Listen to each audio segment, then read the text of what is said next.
کرام السلام علیکم، میں ہوں محسن خاص نومین پبلشرز کی جانب سے، اور آج کی اس ویڈیو میں ہم بات کریں گے صفحہ نمبر 8 کی، جو کہ نالج ویل میتھ سیریز میں موجود ہے۔ یہ ہے صفحہ نمبر 8، پری رائٹنگ فاؤنڈیشن اسٹروکس۔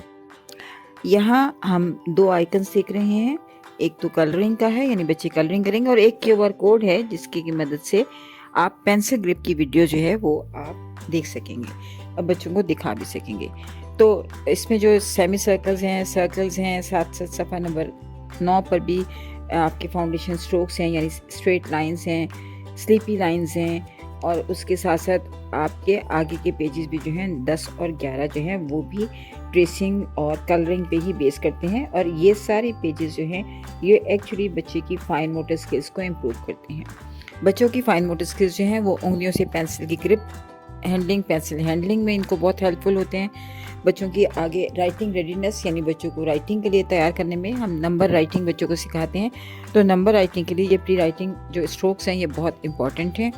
اور ساتھ ساتھ بچوں کی pencil holding, eye hand coordination, یہ سب اسکلز جو ہیں وہ ان تمام اسٹروکس پہ تمام ڈاٹس کو ملاتے ہوئے جب بچے ٹریس کرتے ہیں، جب بچے ڈاٹس کو ملاتے ہوئے لائن ڈرا کرتے ہیں یا کوئی سیمی سرکل ڈرا کرتے ہیں، کوئی سرکل ڈرا کرتے ہیں، تو بچے پینسل پر اپنی گرفت مضبوط کرتے ہیں۔ ساتھ ساتھ آئی ہینڈ کوآرڈینیشن اسکلز ان کی امپروو ہو رہی ہوتی ہیں، اور ان کو boundaries with in boundaries move کرنا، یعنی اپنے ہاتھ کا بیلنس کرنا بھی جو ہے وہ ان کے لیے بہت آسان ہوتا ہے۔ اور سب سے زیادہ جو امپورٹنٹ ہے وہ یہ ہے کہ وہ آگے جا کے ارلی رائٹنگ کے لیے تیار ہو رہے ہوتے ہیں، تاکہ ان اسٹروکس پہ پینسل پھیرتے ہوئے وہ اپنی پینسل گرپ کو اور